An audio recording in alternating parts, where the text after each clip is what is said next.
Hey, World Cruisers, it's Thursday and Friday, August 22nd, 23rd, 2024. We're on the Ultimate World Cruise, and you're watching the approach, the sail in to Reykjavik, Iceland.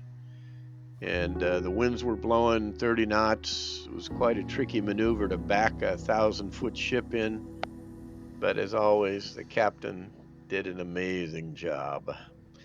So we hopped on a tour bus, and it was like a 13-hour tour this day, but we saw a lot of Iceland. The first place we stopped was the place between the continental plates. So we're standing on the North American plate here, and that lake was created by the separation between it and the European plate, which is over on the other side. Those mountains you see over there is actually the other plate, and they're moving apart at about an inch a year. And over time, they've created this huge lake, which is the largest lake in Iceland. Um, and what we're going to do in a minute is walk down the equivalent of walking down the San Andreas Fault. We're going to walk right down in. That land mass to your left is the North American plate, and the land mass to your right is what they call no man's land. Um, and it's about 3 miles in width over to what is the European plate over on the other side, where those mountains are. And so we'll walk down and get a little better vantage point to look out over the lake and the small river that comes into this huge lake. The outflow of the lake is huge. The inflow of the lake is just a small river, and it's because there are underground springs in the area that feed this lake. And not too far from here is the place where you can actually go diving, and the separation between the plates is like an arm's width apart. So you can go in 34-degree water if you have a dry suit, and you can touch both plates with your arms as you're swimming through the cave. A friend of ours, Steve Arkley, who's been diving with us on the trip, actually is dry suit qualified, and he went out and did that today. There you can see that small river right in front of you that feeds that huge lake, along with all the freshwater springs. These trees were imported from Alaska, and they're doing very well in Iceland, so they're going to plant more of them. Um, the the the forest of Iceland is very small. The joke is that if you get lost in Iceland's forest, it looks like this. All you have to do is stand up, because the native growth there is very stunted. But this is what a lot of the land looks like as you're driving through it. There's a lot of arable farmland here. I imagine their growing season is relatively short.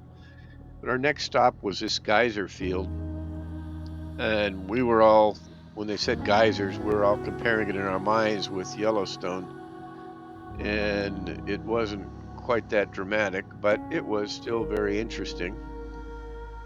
They have several thermal pools here and the water's like, I think they said it was 170 degrees. There's a nice blue pool there.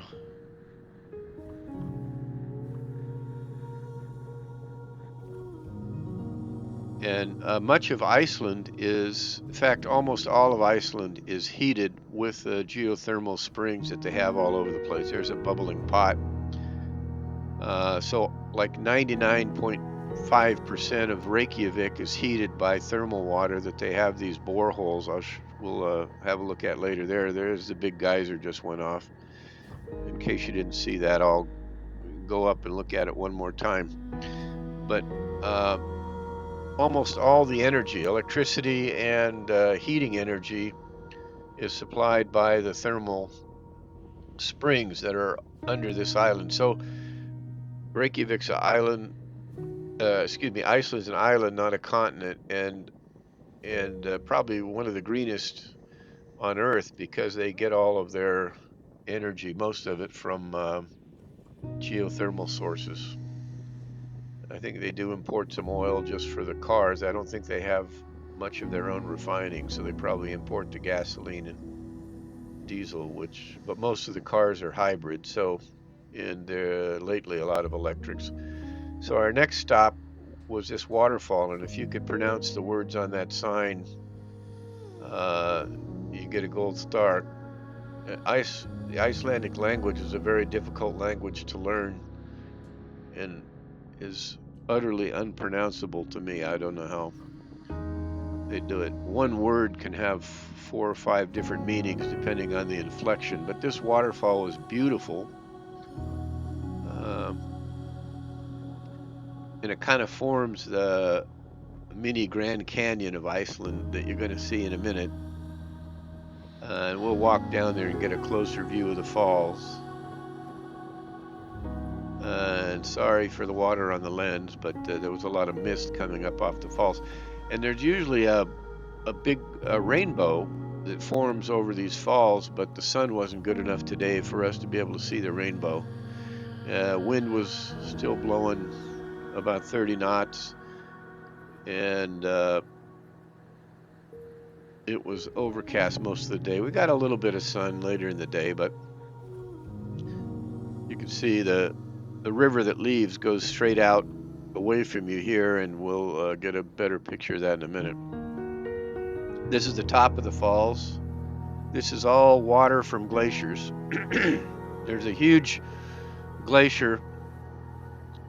I didn't see it at any point during the day, but there's a huge glacier that covers a big chunk of Iceland, and that water is the runoff from it. It's interesting. The whole time we're there, I didn't see any ice or snow.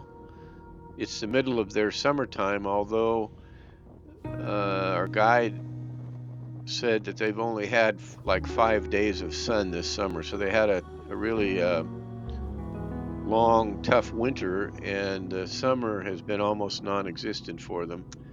The wind chill factor it's probably low 30s, high 20s with the wind chill factor. It was nippy, so we had to be dressed up. These are Icelandic horses, and these horses were imported to Iceland before the year 1000, and it's a very pure bloodline, and so if you take one of these horses off the island of Iceland, you can never bring it back because they're worried about getting diseases and whatnot in the bloodline of these horses. So they're beautiful. They have manes that are a lot different than the horses that you see in North America and Europe.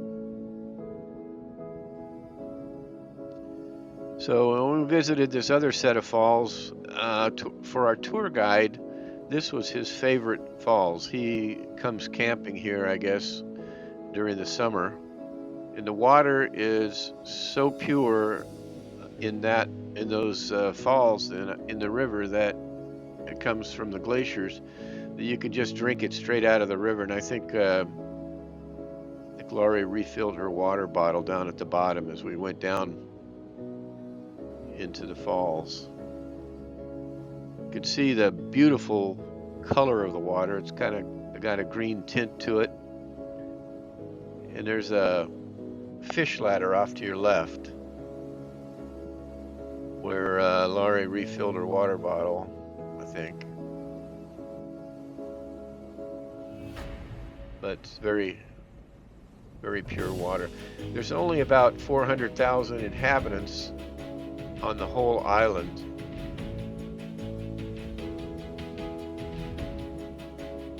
And I think about 270,000 of them live within the vicinity of Reykjavik.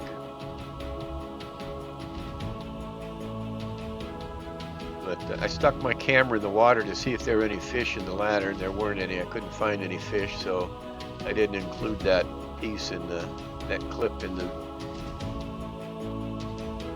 edited version. But it's a beautiful place.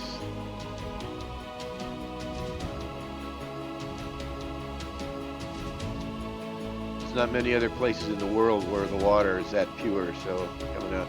Now, Iceland grows about 80% of its vegetables in greenhouses. They import the other 20%, and they also, a small percentage of the fruit they can grow in greenhouses, like strawberries and things like that. So they're almost self-sufficient, but not quite in terms of energy and food. They do have to import some 20% of mostly the fruit.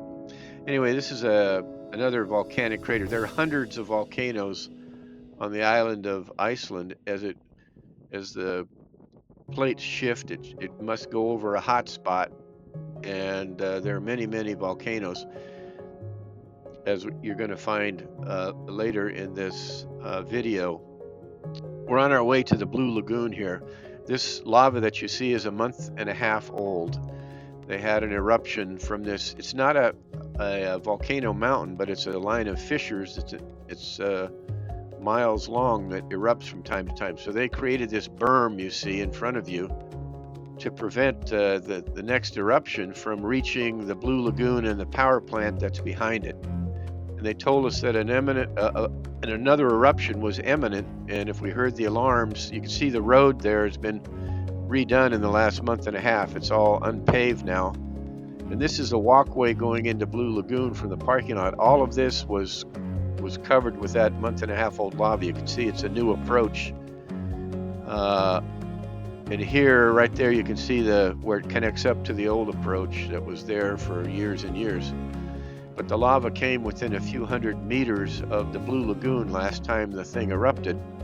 And they told us, don't worry, if you hear the alarms go off, just get out of the water, get dressed, and evacuate, because there is an eruption imminent. And what we didn't know is that less than an hour after we left at 8:35, at 9:26, it erupted. And we had no way of knowing that was going to happen. And we have some fantastic footage of that eruption that Mark Sweetman got. But this Blue Lagoon is a really fun place. It's actually the effluent from the power plant that provides a lot of the power for Reykjavik and surrounds. And the water has a silica in it, which somehow colors it blue. I don't understand exactly how, but so you get dressed, you hop in the water. It's probably mid-90s in most places, maybe hot spots here and there, might be up to 100 or 101. But your entrance in here costs more than $100 US to go into this Blue Lagoon, our guide said. And it entitles you to have a drink at the bar that they have right in the water. There's a bar back there where you can go get served some kind of drinks. They have soda pop and whatnot. And then they give you this stuff to put on your face. So you may have seen some people with either white, black, or green stuff on their face. You stand in line at this little hut that's in the lagoon, and they give you one of 3 flavors of stuff to put on your face. There's the white stuff. That's the people in front of us. Now it's my turn. I wanted the exfoliant, so that was the black stuff. It was like liquid sandpaper. Like if you look at garnet sandpaper, that's what it felt like. So the guy says, yeah, just put it on your face, rub it around, wash it off after a while. So then you go over to this mirror that's right there by the side of the lagoon, and you put that stuff on your face, and you leave it for a certain amount of time depending on which kind you get. Laurie got the green kind, I got the black kind, others had the white kind. Hers, I think, was algae or something, I don't know. Anyway, so that was the Blue Lagoon. We stayed in there for a little more than an hour. We got out, got back to our bus, and we left the parking lot at 8:35. Then this happened at 9:26. The fissure opened up, and so we had gotten back to the ship right about the time that this thing erupted. And Mark and some others from the ship hired a taxi to take them back so they could get some pictures closer to the eruption. So it's not like a stratovolcano. It's just a line of fissures that opens up every once in a while. And during the first, hours, maybe 24 hours, it sprays up along the fissure. And judging by the distance, I'm guessing those are probably 100-foot columns of lava. But then it settles down after most of the pressure gets relieved, and it only comes out in one or two spots and runs for a while and then quits. And fortunately, this eruption was not going back towards the Blue Lagoon. That berm that you saw that they created, at least as of the time we left, didn't have to get used because the lava was going a little different direction. But it erupted like this through the night. They took the taxi back. They hiked about a mile or so from where they couldn't go any further with the car, and they were able to get this beautiful footage of the lava coming out of the fissure. And the rumor was that since the lava was flowing a different direction away from the Blue Lagoon, that they were going to be able to reopen the Blue Lagoon and the roads near it the next day. Don't know if that ever happened or not, but it was pretty spectacular. And another time that Serenade leaves destruction in its wake. We've had earthquakes, volcanoes, floods after we visit places, so it's kind of a coincidence. This is a picture of the lava flowing away from the fissures, and somebody had a drone. We got a drone shot. This next one is a drone. Anyway, so that was a volcanic eruption. It happened an hour after we were in the pool. The next day we went to tour Reykjavik City, and I didn't get a lot of footage from there, but this is the concert hall slash opera house, and this beautiful glass. This is finished in 1987. Mirrors on top, black ones representing lava, and regular ones representing air. And the glass in the wall to the right is hexagonal, like the basalt that hardens, that's unique to Iceland. When the lava comes out, it somehow hardens into these hexagonal columns that are all over the place. And this architect captured that in the design of this beautiful opera house music hall. Every once in a while, there's a colored panel in there. It's a little hard to see, but there's yellows and reds. So just really awesome architecture. Now, the next stop was the iconic church that everybody goes to visit when they're in Iceland. I think it looks like the space shuttle. The three windows up on top and the space shuttle sitting on the launch pad. And then right behind me, which you're going to see in a minute, is a statue of Leif Erikson, who was actually I think the first to actually discover the Americas back around 930 or 940, something like that, before the year 1000. The United States gifted Iceland this statue of Leif Erikson, and it's mounted in front of that church. And I think it's a Lutheran church. But anyway, there's Leif with the space shuttle in the background. We went up to the top. You can look out those windows. It's the best panorama in Reykjavik to see the whole city. And it happens to have an amazing pipe organ in it, which the guy was playing, practicing while we were in there.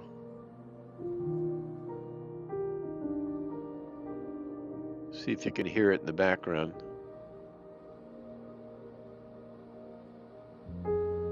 Okay, so up in the bell tower, the wind's blowing like 60 up here. It was a windy day. I'll bet you it was 50-mile-an-hour wind up there.